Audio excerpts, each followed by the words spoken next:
Mirëmbrëma dhe mirë se vini në War Report. Vëmendja e mediave shqiptare, por edhe disa prej tyre ndërkombëtare, ishte fokusuar në këtë nisje të kësaj jave tek vizita e kryeministrit Edi Rama në Izrael. Për të çështjeve diplomatike dhe marrëdhënieve bilaterale mes dy vendeve, në War Report do të ndalemi mbrëmjen e sotme për të pasur një analizë më të qartë se çfarë do të sjellë bashkëpunimi i ardhshëm ushtarak mes Shqipërisë dhe Izraelit dhe do të ndalemi gjithashtu edhe tek shpjegimi i armatimeve të cilat pritet vijojnë të prodhohen, duke nisur që nga muaji i këtij viti. Ministri i Mbrojtjes Piro Vëngu në një konferencë nga kryeqyteti deklaroi se Shqipëria dhe Izraeli do të vijojnë këtë vit prodhimin e dronëve dhe deri në fund të vitit do të kemi mundësinë për të prodhuar edhe sisteme kundër dronëve dhe rrëzimit të tyre. Do të ndjekim një material për të kthyer më pas në studio e për të diskutuar më gjerë specifikat e këtyre artilerive ushtarake të cilat pritet të shtohen vendit tonë.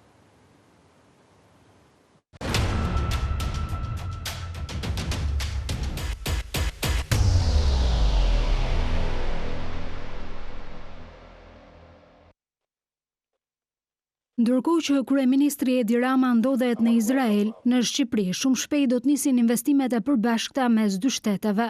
Muajin e ardhshëm në vend parashikohet të nisë prodhimi i dronëve dhe deri në fund të vitit sistemet antidron. Kompania shtetërore Kajo, sipas ministrit të Mbrojtjes, vitin e shkuar ka nënshkruar 6 marrëveshje për prodhimin e armatimeve të lehta. Si pjesë e marrëveshjes bilaterale me Izraelin, ku zbatuesi është Elbiti nga pala izraelite dhe Kajo nga pala shqiptare, kemi 3 çështje bashkëpunimi do të thoja, unë nuk do t'i quaja kontrata, nga këto 3 çështje është nënshkruar vetëm një kontratë për sa i përket kapaciteteve të dronëve luftarak dhe të sistemeve antidron. Bëhet fjalë për një kontratë e cila ka vlerën 30 milion euro, po investojmë në ato komponentë që i gjykojmë esencial për momentin, ndaj dhe kemi vetëm këtë kontratë për moment. Presim për uniformat para fundit të këtij 6 mujori, sistemet dron fillojnë prodhimin në shkurt, sistemet antidron presim të finalizohen para fundit të këtij viti. Ndërkohë vendi ynë po negocion me gigantin italian Fincantieri për prodhimin e anijeve në Pashaliman. Zhvillimet e fundit kanë treguar se paqja dhe siguria nuk janë të mirëqena. Në këto kushte Shqipëria, sipas ministrit të Mbrojtjes, ka rritur buxhetin që do të përdoret për të zhvilluar industrinë ushtarake, ndonse ende larg kërkesës së Shteteve të Bashkuara të Amerikës për ta çuar deri në 5% të prodhimit të brendshëm bruto deri në vitin 2035. Nuk është një buxhet paqe romantike, është një buxhet i përballjes së menaxhuar dhe i sovranitetit kombëtar. Këtë vit arrim vlerën 2.12 të prodhimit brendshëm bruto. Sa i përket marrëveshjeve mes shteteve në fushën e mbrojtjes, ministri Vëngu ndal tek ajo mes Shqipërisë, Kosovës dhe Kroacisë dhe deklaratat e presidentit serb Aleksandar Vučić. Kam vënë re her pas here një sens paniku nga deklarata zyrtare në Beograd, qoftë mediatike, qoftë politike. Atë që mund t'ju them është që kjo është një marrëveshje trepalshe e cila nuk është ndërtuar kundër askujt. Madje kam qenë unë vet i pari që kam shprehur dhe ftesë, pse jo, që Serbia nëse gjykon se rajoni, stabiliteti, qëndrueshmëria dhe ardhmja euroatlantike e vendeve të rajonit është e rëndësishme, atëherë pse jo dhe Serbia ti bashkangjitet kësaj iniciative. Ja u merr mendja që nuk kam marrë përgjigje për sa i përket kësaj ftese. 3 shtetet, tha ministri Vëngu, kanë nisur të bashkëpunojnë për të shtuar kapacitetet, një nevojë ngjashme sipas ministrit të Mbrojtjes. Kroacia, Shqipëria dhe Kosova kanë filluar në bazë të kësaj marrëveshje, qoftë në rafshin ushtarak, stërvitor, akademik arsimor, po edhe të prodhimit ushtarak, të bashkëpunojnë. Me Kosovën kemi një dakordsi për sa i përket prodhimit të mjeteve të blinduara dhe kjo vjen për 2 arsye. E para njerë sepse lexojmë rreziqet dhe kërcënimet e rajon në mënyrë të njëmend. E dyta, nuk besoj se Kroacia dhe Shqipëria dhe Kosova kanë nevojë të marrin leje për sa i përket kësaj pjese.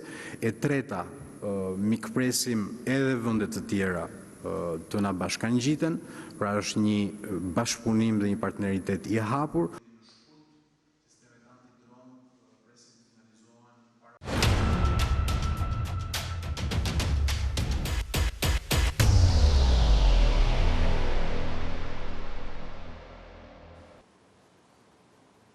Por gjatë konferencës së ditës së sotme për shtyp, Piro Vëngu, ministri i mbrojtjes, deklaroi se ishin informacione të klasifikuara dhe dhënie detajeve se çfarë dronësh do të prodhoi Izraeli së bashku me Shqipërinë në një bashkëprodhim ushtarak. Ndërkohë të njëjtin qendrim ka mbajtur edhe qeveria e Tel Avivit zyrtar. Në këtë pjesë të parë të War Report, bazuar në raportimet e muajit nëntor për një bashkëpunim ushtarak mes Shqipërisë dhe Izraelit, pati një përfolje të qartë mbi 2 dronë të cilët mund të bashkëprodhohen nga 2 vendet tona. Do të ndalemi pikërisht në këto informacione për të folur për Magni X drone, është droni që shihni në këto momente në ekran, një dron i prodhuar fillimisht nga Izraeli, i cili duke nisur që nga muaji i shkurt, besohet se do të jetë në bashkëprodhim me Shqipërinë si pasojë arritjes së marrëveshje edhe me kompaninë shtetërore të armatimeve. Ky dron ka disa specifika të rëndësishme, i konsideruar gjërësisht si një dron zbulimi, ai ka mundësinë që të fluturojë në një kohë prej 30 deri në 60 minuta me një shpejtësi prej 45 km/h dhe një rrezë operimi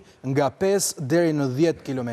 Lartësia maksimale e fluturimit të tij shkon deri në 1200 metra, ndërkohë që sipas raportimeve të deri tanishme flitet për një dron i cili ka kapacitetin e zbulimit duke përdorur teknologjinë e inteligjencës artificiale, por gjithashtu është shumë vështirë që të ketë një ndërhyrje në valët e tij nga sistemet antidron, duke bërë atë një ndër opsionet më të mira sa i përket operacioneve të zbulimit që mund të përdoret në çështjet kufitare, por sigurisht edhe në operacione ushtarake për të kuptuar më gjërësisht të dhënat që vinë nga një front i caktuar betejë. Ka pasur raportime se në bashkëprodhimin që do të bëjë Shqipëria me Izraelin, këto dronë mund të prodhohen për të dhuruar nga qeveria shqiptare edhe vetë Ukrainës, e cila dronët i ka pasur jetik në luftën e saj kundër Ukrainës, por siç e theksova edhe më parë, opsioni kryesor i këtij droni është ai i zbulimit dhe sigurisht mund të ketë një shërbim mjaft të gjerë jo vetëm në fushën e mbrojtjes, por gjithashtu edhe në fushën e zbulimit dhe fushën e policisë sa i përket trafikimit të armëve, trafikimit të lëndëve narkotike apo çdo mision tjetër zbulimi. Ndërkohë droni i dytë i cili diskutohet se do të prodhohet mes Shqipërisë dhe Izraelit është droni i quajtur The Thor, një dron ky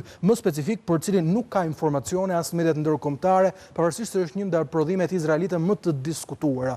Me kapacitetin për të mbajtur eksploziv dhe një bateri të madhe deri në 15 kg, ka 2 lloje prej tyre, të cilët janë operativ por edhe dron ushtarak. Droni operativ ka përmasa apo më saktë diferenca të ngjashme me dronin e folur pak më parë, pasi arrin të qëndrojë në ajër deri në 70 minuta pa pasur një ngarkesë të rëndë. Ka mundësinë për të vëzhguar dhe për të bërë survejancë, mbledh të dhëna të inteligjencës për fush betejën dhe lëshon mjete të vogla, si për shembull terminale apo kamera të vogla, të cilat mund vendosen në zona të ndryshme. Ndërkohë që opsioni i cili përmban eksploziv ka mundësinë që të kryejë goditje kamikaze, siç mund të shihet pikërisht edhe në këtë video që tregon kapacitetet e këtij droni. E thash edhe në nisje të prezantimit të kësaj pajisje ushtarake, ka një peshë totale deri në 15 kg, fluturon për 70 minuta pa ngarkesë të rëndë dhe mund të mbajë eksploziv, duke treguar kështu detaje interesante sa i përket këtyre dronëve, të cilët janë të vështirë të gjurmohen nga radarët, por edhe të vështirë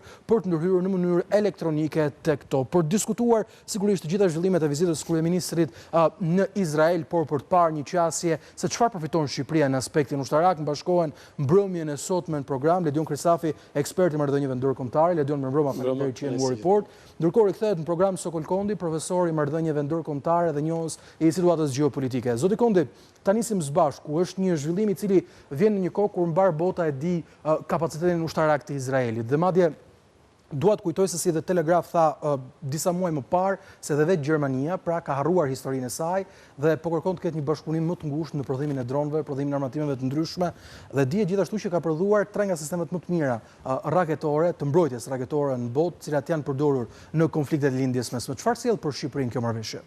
Atëherë duhet të qartësuar sepse për sa kohë që marrëveshja duket se në disa pjesë të saj mbetet konfidenciale dhe me të dhëna sensitive që nuk mund të shpërndahen për publikun e gjerë, duhet kuptuar më qartë se për çfarë bëhet fjalë, koha besoj do ta tregoj. Por nëse flasim për dronë rikognicioni, kuptohet që qartas ato më tepër i shërben Izraelit dhe Shqipëria mund të jetë, si thua, një hub i ri furnizues ndër shumë furnitorë të tjerë që Izraeli ka, përfshirë Shtetet e Bashkuara dhe Gjermaninë, që janë ndër kryesorët. Shqipëria mund t'i bashkohej me një përqindje të vogël kësaj amalgame prej furnitorësh në dobi të makinerisë ushtarake të Izraelit. Dhe për sa kohë që këto janë dronë rikondicioni, mendoj si shërbim më tepër Izraelit se sa Shqipërisë, për sa kohë gjeopolitika dhe situata jonë aktuale nuk është e tillë sa që pajisjet të tilla ushtarake apo zbulimit na ndihmonin për të nxjerrë në dritë situatën në vendin tonë. Pra e shoh më tepër si një shërbim që i bëhet Izraelit sesa vendit tonë. Ndërsa për sa i takon dronëve të tjerë, nëse ato do kenë kapacitete ushtarake, këtu pastaj çështja bëhet sulmuese, mund të bëhet më delikate, sepse pastaj nëse prodhohen në Shqipëri, i bie që ato të përdoren nga Izraeli në luftra ku mund të shënjestrohen goditën edhe civil apo popullsitë pafajshme. Dhe nëse kjo ndodh, patjetër që Shqipëria do hyjë në listën atyre kapacitete ushtarake të cilat janë përdorur edhe në operacione kundër ISIS, terrorizëm, dhe gjitha për situatën gjeopolitike. Dakor, por Shqipëria s'ka qenë e përfshirë. Pra jemi në një situatë të re që nëse por kemi një Europë që preket, duhet të thënë. Nëse këto armë prodhohen në Shqipëri, jemi në një situatë të re ku Shqipëria është angazhuar drejt për së drejti në luftë në lindjen e mesme. Deri më sot kjo situatë nuk është e tillë. Kam përshtypjen se shkon më shumë tek çështja e mbrojtjes dhe kjo është diskutuar gjërësisht. Aty është çështje interpretimesh. Mbrojtja apo sulm, njëra palë interpreton si vetëm mbrojtje, edhe vrasjen e civilëve apo të popullsive pafajshme si kazualitete, si eksternalitete, si thua, pa qëllimshme, kur flitet për jetë njerëzish, dhe pala tjetër anëntemohet si terroriste, ose ana tjetër konsiderohen nga një pjesë e mirë e perëndimit të çfarë ndodhi në 7 tetor në Izrael dhe koherent për çfarë ka ndodhur në Gazë dhe kjo nuk ka as diskutimin më tepër. Kjo ha debat. Kjo ha debat, po do dohet të kthehesh në debatin që është bërë. Patyshim, prej shumë kohë. Çështja e mbrojtjes dhe për të parë ndoshta edhe pak më gjërësisht. Mirë, Ledion, shohim zbulimet e 2 dronëve, të cilët në parim duket se nuk kanë shumë informacione të cilat janë publike dhe mbi gjitha për kapacitetet e tyre, por kur bëhet fjalë për dronë zbulues, kemi kuptuar se janë një nevojë etike për të gjithë kontinentin evropian, duke parë çfarë ndodhi në nëntor me aeroportet ndërkombëtare, bazat ushtarake, me dronë pa identifikuar apo me mundësinë për të marrë informacione të pakta për zona të caktuara. Si ndikon diçka e tillë? Çfarë përparime shumë të sjell? Ky lloj droni zbulues në fakt përdoret më shumë për fronte luftrash, sidomos për luftra urbane. Fakti që ka prodhuar Izraeli tregon sepse Izraeli ka përvojën me luftra urbane dhe në Gaza ka qenë një luftë urbane e tillë dhe dronët e tillë nëse janë në një luftë urbane, për shembull mund të futesh dronin të marrë informacion ku ndodhen kundërshtarët ose armiqt në fushën e betejës. Pra janë dronë shumë të mirë për ta bërë pikërisht këtë lloj zbulimi. Shqipëria nuk e ka kapacitete ose nuk ka mundësi të bëjë një luftë urbane, ose nuk ka mundësi të bëjë luftë në të ardhmen e afërt sepse nuk ka në një kërcënim të drejtë për drejtë. Shqipëria mund t'i përdori për vëzhgim të operacioneve të ndryshme, pra nuk përdoret gjithmonë për luftra urbane ose për frontin e luftës. Për shembull, për frontin e luftës në Ukrainë, dronë shumë të ngjashëm me këtë kanë qenë jashtëzakonisht të mirë, sepse në momentin kur ke një dronë të tillë që mund të kalojë le të themi 20 kilometra brenda frontit, vijës së frontit të kundërshtarit dhe të shohë se ku ndodhet pozicionet e kundërshtarit, ku ndodhen pozicionet e sistemeve ajrore, për shembull kundërajrore e kështu me radhë. Pra këta janë dronë shumë të mirë për të bërë pikërisht këtë gjë. Prandaj janë të vegjël, janë të vështirë për t'u kapur nga radarët, janë vështirë për t'u goditur me atë që quhet luftë elektronike. Për Shqipërinë, thash, dronë të tillë mund të përdoren me dita për operacione jo luftarake, sepse thash nuk kemi në luftë dhe nuk duket se kemi në një kërcënim së afërmi për të qenë në luftë. Izraeli prodhon disa prej armative më të mira, më sofistikuara të botës, pa diskutim. E kemi parë dhe në veprim, e kemi parë dhe si funksionojnë armatimet e tyre. Për Shqipërinë, nëse arrin të prodhojë dronë të tillë, do të ishte një hap shumë i madh, pra do të mendoj që mund të jetë hapi më i madh në lidhje me ushtrinë në 35 vitet e fundit, që pas rënies së komunizmit, sepse në atë kohë ka pasur një industri krejt ndryshme. Nuk është e thënë që gjithë të përdoren nga Shqipëria. Tha Shqipëria nuk mund të ketë një numër shumë të kufizuar që mund të përdorë Shqipëria, por nëse arrin prodhohen masivisht në Shqipëri mund të shërbejnë si një bazë mirë për të eksportuar.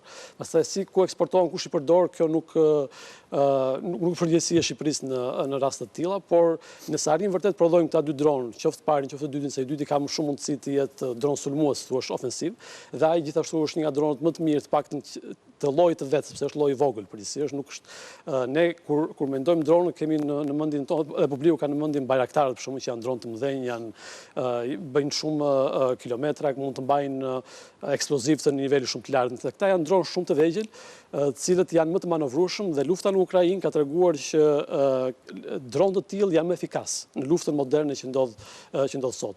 Për Shqipërinë më shumë se sa efikas janë dronët dhe si përdoren dronë të tillë, sepse thashë ne nuk kemi në kërcënim, por për Shqipërinë më e rëndësishme se sa përdorimi i dronëve është prodhimi i dronëve në Shqipëri që hap ose rifillon se thuash industrinë e armatimit në Shqipëri dhe mundësia e eksportimit, pa diskutim. Nëse bëhet një biznes i tillë që mund të eksportohen qoftë në Izrael, qoftë në Ukrainë, qoftë Shtetet Bashkuara, Britania e Madhe kështu me radhë, ky është përfitimi real që ka Shqipëria në këtë rast. Qartë, po, mendon se në situatën gjeopolitike ku jemi mund të ketë një ndikim edhe për përdorimin nga ana e Europës të këtyre dronëve. Kemi parë diskutime të mëdha mes Polonisë, mes Francës, mes Italisë për atë që ne kemi konsideruar një mur dronësh. Dhe me gjitha specifikat teknike duket se ngjajnë dronët e zbulimit, janë dronët kryesorë që duhet përdoren në këto operacione, duke përfshirë gjurmimin, por edhe inteligjencën artificiale për detektimin e objekteve. Çfarë sjell diçka e tillë në një plan pak më afatgjatë? Ideja është gjithë Europa është le të themi në një garë për të prodhuar dronë dhe për të prodhuar sistemet antidron, sepse dhe ministri përmendi dhe sistemet antidron dhe ata janë shumë të rëndësishëm madje për Shqipëri mund të jenë më të rëndësishme sistemet antidron se sa dronët që mund të prodhohen. Pa diskutim në gjithë të arkitekturë që ka ndryshuar të sigurisë në Evropë, Shqipëria mund të japi ndikimin e saj. Mund të jetë ndikim shumë modest, nuk ka rëndësi, mund të jenë 5 dronë, 10, 500, nuk ka rëndësi sa jetë, por secili bën pjesën e vet. E para kjo. E dyta është ideja që historia ka treguar që si shtetet, si organizatat nuk janë të përjetshme. Pra ne nuk e dim se do jetë bota pas 5 vitesh, nuk e dim se do jetë bota pas 10 vitesh, nuk e dim nëse do jetë NATO, le të themi pas 10 vitesh ose jo. Kemi parë me administrata amerikane gjithë ato tension që ka krijuar muajt e fundit. Pra ne nuk e dim se do jetë bota pas 5 apo pas 10 vitesh. Dhe për Shqipërinë është e rëndësishme jo vetëm për pjesën e Europës, por edhe vetë për Shqipërinë është e rëndësishme të ketë një lloj kapaciteti të tillë. Pra në rast të një krize të madhe, le të themi, që mund ndodh pas 10 vitesh, secili shtet në Europë në fillim do mendojë secili për vete. Pra dhe vetë NATO në mënyrën se si funksionon është që nëse një shtet sulmon një shtet antar të NATO-s, në orët e para ose në ditët e para, shteti që sulmohet mendon vetë për veten e vet. Kështu funksionon, kështu është e shkruar në doktrinën e NATO-s. Pastaj fillon NATO që cila mund ta mbrojë shtetin i cili është sulmuar në këtë rast. Kështu që Shqipëria është një pjesë, le të themi, e arkitekturës së re të sigurisë në Europë që lidhet sigurisht edhe me dronët. Unë jam thash më kurioz për sistemin antidron, sepse ajo do ishte shumë efikas dhe shumë i nevojshëm për Shqipërinë dhe për pjesën tjetër të Europës pikërisht në këtë moment që ne kemi. Por si bazë eksportuese që Shqipëria mund të bëjë me këto dron, pa diskutim që Evropa mund të jetë një treg shumë i mirë. Thash Izraeli bën disa nga armët më të mira dhe më të sofistikuara që ekzistojnë sot në botë. E qartë, mirë, ne kishim dhe një material për të treguar se çfarë do të ndodh me lindjen e mesme, për të folur sigurisht për këto zhvillime, cilën do më duhet të ta kaloj, por thelbi zoti Kondi ishte gjetja e trupit të fundit të pengut izraelit, një hap i cili në të shkruar dhe në letër të bardhë tregon qartë, Izraeli tashmë duhet detyrohet të nisë fazën e dytë të armpushimit, që parashikon çormatosin e Hamas. Ky grup ka deklaruar se diçka e tillë do të ndodhë dhe kemi edhe një hapje të pikëkalimit kufitar Rafa për të gjithë ndihmat humanitare. Mendon se nëse kemi pasur vonesë pra gjatë kësaj faze të parë për dorëzimin e gjithë pengjive, do të kemi një ritëm më të shpejtë sa i përket paqes në lindjen e mesme dhe ecjen përpara me këtë plan armpushimi? Është e vështirë, para është e vështirë sepse armpushimi nuk ka qenë i zbatuar plotësisht në asnjë ditë të tij, sepse bombardimet kanë vazhduar, ka pasur vdekje edhe pse në numër më të kufizuar se gjatë luftimeve më të drejtë për drejta midis dy palëve. Është një lajm i mirë hapja një pike kufitare për kalimin ndihmë humanitare, por edhe kjo duhet parë se në çmas do të jenë prurjet e lejuara, të cilat për një arsye apo për një pretekst saktuar, pastaj vinë duke kufizuar apo duke eliminuar siç ka ndodhur edhe më parë. Ana tjetër është që vullneti ka qenë gjithmonë që paqja të arrihet, pra derisa është krijuar dhe një strukturë paralele ndaj OKB-s edhe për këtë qëllim, nuk e dim nëse do shkojë më gjerë se sa kaq, apo jo. Pra vullneti ka qenë aty në letër ka qenë i shkruar 20 pika plani i paqes zotit Trump ka qenë i shkruar. Tash mbetet çështja tek zbatimi, tek zvarritja e këtij procesi dhe tek përfshirja e shumë elementeve të tjerë. Po të shihnin për shembull kanë rinisur bombardimet në Libanin, në Jugorn, nëse nuk gabohem, të cilat shihen edhe në kuadër të ofensivës që ka ndodhur në Siri nga trupat qeveritare për të marrë kontrollin e zonave që kontrolloheshin nga një pjesë e forcave kurde. Të dyja këto nuk i shoh si rastësi, por i shoh si një sinjal koherence që po synon të arrijë Izraeli dhe Shtetet Bashkuara në rajon përpara gjëmës së madhe që mbase do diskutojmë pak më vonë, që do pritet ndodh atje. Pra nuk i shoh rastësi, Izraelin që ka vazhduar me sulme minimale mbi Gaza për të vazhduar dobësimin e mëtejshëm të Hamasit, me reaktivizimin e sulmeve ndaj Hezbollahut në Liban, me stabilitetin brenda Sirisë për mos patur fraksione që të dalin kundër forcave qeveritare që në këtë moment janë pro-amerikane dhe duke se kanë vullnet mirë që të garantojnë dhe sigurinë e Izraelit. Shoh në këtë kuadër dhe telefonatën e Rubios që ka bërë në Irak për të siguruar që... Do të ndalim të Irani për do të bëjë një pyetje për Gazën, konkretisht. Është shumë sensitive. Kemi parë edhe përplasjet nda sa i përket Hamasit dhe deklaratës tyre për të çarmëtosur. Ishte kjo baza që solli marrëveshjen në Kairo dhe vetëm 2 javë më parë Hamas pranoi qeverinë teknokratike e cila u vendos në Gaza. Mendon se do të ketë një pranim të tyre për të çarmëtosur? Nëse zbatohet marrëveshja që kanë qenë dhe me tërheqjen e trupave izraelite në vijat e parashikuara nga plani i zotit Trump, por Hamasi mbaj mend ka pasur një kërkesë tjetër për çarmëtosjen e tij. Doj që të ketë garanti që tek trupat paqaruese apo tek qeveria dhe teknicienëve, qoftë ndërkombëtar apo qoftë vendas, duhet të ketë faktor palestinez. Që u dakordësua. Duhet të ketë faktor, u dakordësua, por nëse kjo zbatohet në praktik, mendoj se mund të jetë një hap më tepër të arritur drejt fazës 2. Edhe do të ketë një zhvillim. Do të ketë një zhvillim cilin sigurisht do ta shohim përgjatë ditëve në vijim, siç ndodhi edhe me fazën e parë, e cila duhet thënë, e pati një vonesë të konsiderueshme sipas planit amerikan i cili parashikonte le të themi normalizimin e situatës. Mirë, ne do të shkojmë një shkputje shumë të shkurtër publicitare për të rikthyer për një tjetër minë me sahat në lindjen e mesme që është Irani. Donald Trump u tërhoq në fillim të janarit nga një sulm si pasojë e negociatave me vendet arabe, por Amerika duket se është gati të sulmojë Teheranin dhe arsyet kësaj here nuk janë vetëm protestuese. Të gjitha këto menjëherë pas publicitetit.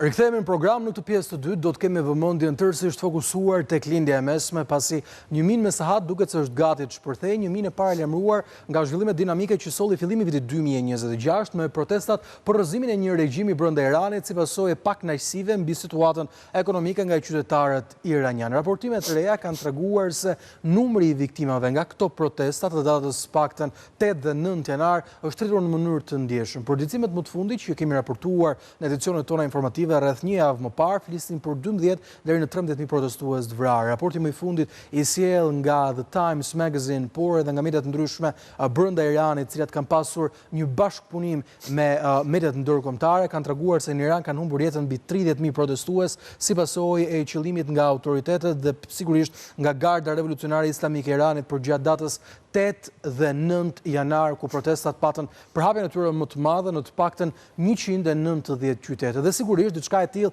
kthen vëmendjen tek deklarata e Donald Trump për të mos vrarë jo vetëm protestuesit të cilët u arrestuan, por për të mos vrarë gjithashtu edhe ata njerëz të cilët po dilnin në rrugë për të kundërshtuar këtë regjim. Të gjitha këto zhvillime sollën një acarim të Washingtonit, i cili ndërpreu marrëdhënie diplomatike me Iranin ose më saktë kanalet e komunikimit diplomatik me Iranin, duke sjellë kështu përfshirjen e vendeve arabe, të cilat bindën Donald Trump të mos sulmonte Iranin. Por duket se nuk jemi fort larg diçka e tillë, pasi Shtetet e Bashkuara njoftuan nëpërmjet Donald Trump javën e shkuar nisjen e Abraham US Lincoln luftanies aeroplanbajtësës tyre, një ndër më të mëdhave pikërisht drejt rajonit lindjes mesme, dhe ka informacione të cilat vijnë nga Wall Street Journal por edhe New York Times për një ankorim të kësaj anijes pranë xhirit persik. Të gjitha këto zhvillime, të gjitha këto dinamika sigurisht sjellin vëmendjen tek fakti se është Amerika ajo e cila është gati të godazë mbi të gjitha këto lëvizje, janë lëvizje të cilat kanë një kosto të madhe. Duhet të thënë se është dashur më shumë se një javë udhëtim që kjo aeroplanbajtëse të mbërrin lindjen e mesme dhe duket se nuk është pa qëllim. Dedion, kemi një Amerikë e cila duket sikur u tërhoq në formë strategjie edhe për të fituar kohë, dhe kemi aeroplanbajtësen, kemi shtim të trupave ushtarak, kemi paralajmërim të aleatëve, siç edhe zoti Kondi e tha. Është gati Amerika kësaj herë ta bombardojë realisht Iranin ose të paktën në bombardimin e parë për 2026-ën? Shko, dërgimi i aeroplanmbajtës nuk do të thotë detyrimisht që mund të kenë bombardim të tillë, sepse ka raste të tjera kur një aeroplanmbajtës amerikane qëndron her pas here në lindje e mesme dhe nuk bombardohet asgjë. Pra ndodh diçka e tillë. Përveç aeroplanmbajtës ka dhe një shtim të numrit të avionëve luftarak amerikan në Jordani. Baza e Jordanisë janë përdorur zakonisht për veprime në lindje e mesme. Ideja është një regjim që vret 30.000 protestues, është një regjim që ndoshta nuk meriton më të qëndrojë në këmbë. Dhe kjo mund të jetë logjika amerikane në këtë pikë. Pra nëse Donald Trump tha që regjimi iranian nuk do ekzekutoj 800 protestues që kishin arrestuar, kur shifrat del që kanë vrarë 30.000 veta, ata 800 pastaj duken një shifër shumë e vogël, këta pavarësisht se cili është jetë njerëzore. Tjetra është fakti që Irani u mendon që është çmimi i madh në lindjen e mesme. Pra nëse ky regjim iranian bie dhe në vend të vjen një regjim perëndimor ose qoftë edhe neutral, do të thotë që një pjesë e madhe e problemeve në lindjen e mesme zhduken. Një pjesë probleme sigurisht që ka zhdukur Izraeli me luftën që ka bërë gjatë 2 viteve të fundit, por ndryshimi i regjimit do ta qetësonte jashtëzakonisht shumë rajonin e lindjes mesme dhe mund të krijonte një paqe të themi që i ka shpëtuar rajonin për një kohë shumë të gjatë. Dhe kjo administratë amerikane ka përshtypjen që gjitha këto llogari është duke i bërë. Pra ky mund të jetë momenti më i mirë i mundshëm për të rrëzuar një regjim të tillë, sepse pas e ke vrarë 30.000 protestues, është vështirë që të dalin prap protestuesit në rrugë dhe të protestojnë kundër regjimit aq masivisht sa që protestuan. Do thotë që zemërimi brenda Iranit është shumë i madh. Pra për amerikanët, po dhe për Izraelin gjithashtu, sepse Izraeli ka interes shumë të madh në rolin e këtij regjimi. Ky moment që jemi ne tani mund të jetë momenti më i mirë i mundshëm për të rrëzuar një herë përgjithmonë regjimin në Iran dhe për të ndryshuar situatën përgjithësinë e gjithë lindjen e mesme. Kështu që thash aeroplanmbajtësia që është në lindje e mesme nuk do thotë detyrimisht që mund të goditet, por mendoj që shanset janë 50-50 që në ditët ose në javën në vazhdim mund të kemi një goditje shumë precize, shumë kirurgjikale nga ana e flotës amerikane, cila me shumë mundësi u mendoj që do eliminoj krerët drejtues të gardës revolucionare dhe nuk e përjashtoj mundësinë që të eliminojnë dhe vetë Ajatollahun Ali Khamenei. Qartë, ndërkohë, zoti Kondi, ju e thatë dhe pak më parë, Marco Rubio ka dhënë disa paralajmërime për aleatët rajonal dhe duket sikur nuk është një moment i ngjashëm me atë çfarë përjetuam në fillim të vitit 2026, duke marrë parasysh të gjithë elementet cilët flisnin për opsionin numër 1, i cili ishte se amerikanët nuk kishin zhvendosur luftën e të tyre nga Indo-Paqësori dhe duket se diçka e tillë tashmë ka ndodhur. A ka gjasa që ky sulm të ndodhë brenda një kohe shumë të shpejtë dhe mbi gjitha kush do të ishte kundërpërgjigje e Teheranit? Atëherë, që Shtetet Bashkuara të Izraelit mund ta godasin Iranin, i kanë dhënë provat që mund ta bëjnë dhe për sa kohë që kjo është dëshmuar, nuk e shoh si të vështirë që të përsëritej. Pyetja që duhet bëhet do ishte që çfarë do të arrinte një sulm i tillë, kush do të ishte objektivi që do t'i vendoste vetes sulmi i radhës. Nëse objektivi i sulmit të parë ishte shkatrimi i infrastrukturës për pasurimin e uraniumit apo i bazave kryesore nukleare të Iranit dhe nëse ai është arritur një shkallë të caktuar, mund të quhet deri diku që operacioni ishte i suksesshëm. Ndërsa nëse operacioni kësaj here ka një qëllim, një synim politik, pra të rrëzojë regjimin e Ajatollahëve, të sjellë një ndryshim regjimi në Iran, mendoj se aftësitë për ta bërë këtë janë më të pakta, sesa sulmi teknik konkret për një facilitet ushtarak apo për sistemin bërthamor të pasurimit të uraniumit. Sepse situata e tillë në Iran e brendshme është e tillë. Nuk ka një opozitë që të ketë rrënjë të forta në terren, që të ketë një leadership që solidarizuar me popullin që u ngrit në protesta, për shkak se regjimi opozita është në ekzil, ndodhet në Shqipëri. Atje fraksionet janë shumë të ndara dhe janë të fragmentarizuara, sepse regjimi ka punuar me gardën revolucionare ndër dekada që mos lejojë që të ketë një kohezion faktorësh të ndryshëm social. Pastaj Ajatollahët kanë që nga viti Kanë që nga viti 79 Ajatollahët që i rezistojnë tentateve, grushteve të shtetit, mësymeve nga jashtë për të rrezuar regjimin. Dhe pse nuk ka ndodhur kjo, sikurse i ndodhi Shahut në vitin 79 kur Ajatollahët erdhën në pushtet, sepse Shahu nuk ishte një gardë revolucionare, ushtria përdorej thjesht për qëllime ushtarake, për të ruajtur kufirin dhe sigurinë toksore dhe sovranitetin e Iranit. Ndërsa sot garda revolucionare është një aparat i tillë që ka kryer një filtr vettingu të tillë sa që ata janë njerëzit më të betuar të regjimit dhe nuk janë njerëz që vinin nga shtresat të ndryshme sociale, përfshirë nga etnitë më të ndryshme dhe më të larmishme që Irani ka. Përfshirë dhe faktorin e kurd, i cili ka qenë ai si thua, është bërthame nxehtë tek kësaj revolta. Pra, dim që kurdët kanë dhe tendenca separatiste, si në Turqi, në shtetet e tjera ku janë kurdët janë si Shqipëria, pak a shumë janë kufi me vetveten. Vetëm se Shqipëria ka arritur deri diku të ketë një shtet. Kurdët ndodhen në 5 shtete gjithashtu dhe nuk kanë arritur të kenë shtetin e tyre. Dhe janë një faktor që ku mendoj se Shtetet e Bashkuara të Izraelit ka munduar të gjenë si aleat, siç i kanë gjetur në Siri kundër Bashar al-Assadit, siç i kanë gjetur në Irak kundër ISIS-it, janë munduar të gjejnë dhe në brenda Iranit për t'u kundërvënë regjimit. Por thash, nuk e shoh të mjaftueshme një operacion ushtarak për të rrëzuar regjimin për arsyet që përmenda, sepse mungesa e opozitës, një kohezion i tillë i gardës revolucionare me aparatin fetar dhe shtetëror dhe mungesa e opozitës brendshme pra, dhe gjithashtu bombardimet, çfarë sollën herën e parë? Sollën një kundërpërgjigje të Iranit në një masë shkatrimtare të konsiderueshme në Izrael. Dhe nëse Irani kundërpërgjigjet në një masë më të madhe, patjetër që shkatrimi do jetë më i madh, do ta çojë lindjen e mesme në flak. Mendoj se humbasin të gjithë nga një luftë të tillë. A kanë kapacitetet këto militare? Më lër të marr vetëm, do ta rezervoj duke marrë vetëm një paralelizëm me krizën e raketave në Kubë, kur ishte president Kennedy. Mbasi rusët vendosën raketet përballë Amerikës, Kennedy pyeti generalët: "Nëse i godasim të gjithë raketat ruse në Kubë, çfarë përqindje suksesi kemi?" Generalët thanë 95%. Çfarë ndodh me 5% tjetër? Kundërpërgjigje drejt Amerikës, milion amerikanë të vrarë. Atëherë u gjet një rrugë alternative për të bërë këtë. Dua të them edhe këtu, nëse Irani sado që të marrë një goditje të rëndë, është në gjendje të reagojë, domet mund të jenë të shkatrimtare për të gjithë lindjen e mesme. Mirë, po flasim për zotin e punës. Tash duhet ndalem një informacion të minutës fundit për të folur për Donald Trump, i cili ka deklaruar për Agjencinë e Lajmeve Axios në Shtetet e Bashkuara të Amerikës se situata mbetet e vështirë sa i përket Iranit, por ka thënë se kemi dërguar një armadë të madhe, e cila është e gatshme të godasë Teheranin në çdo moment. Kryeshtëpisë së Bardhë ka deklaruar se beson se Teherani kërkon një marrëveshje, por ka shtuar se do të shihet në ditët në vijim se çfarë do të ndodhë. Ndërkohë kërkesa amerikane, Krisafi, duket se kësaj here nuk është as lufta pra pikërisht për vrasjen e këtyre protestuesve, por duket se është programi bërthamor i Iranit, a qëndron si arsye tim apo mendon se janë arsye të tjera të cilat po e shtyn Trump të godasë Iranin? Në këtë pikë për marrëveshjen është pak e vështirë të kuptosh çfarë marrëveshje pretendon të japë Irani në këtë pikë, sepse ideja është që në këtë moment kemi një problem politik, më parë kishim një problem infrastrukture që ishte infrastrukturë bërthamore. Është e vërtet që supozohet që një pjesë e uraniumit të pasuruar të Iranit të kenë mbijetuar sulmit që u bën qershor të vitit kaluar, por ideja është që për aq kohë sa Irani nuk ka më infrastrukturën për të pasuruar dhe për të krijuar një bombë bërthamore, sepse ajo kërkon një strukturë të jashtëzakonshme, pa nuk është diçka që krijohet sot për nesër, uraniumi i pasuruar nuk është në gjendje të shndrohet në bombë pa patur infrastrukturën. Unë mendoj që Irani, ajo që mund të kërkonte Irani në këtë pikë ishte një marrëveshje të tipit që nuk rjetëzon më programin bërthamor. Në këmbim të kësaj, adeptarët amerikanë dhe ajo izraelite japin premtimin që nuk do prekin më regjimin ajatollahëve. Pra, regjimi iranian po kërkon një mënyrë për të mbijetuar në këtë moment.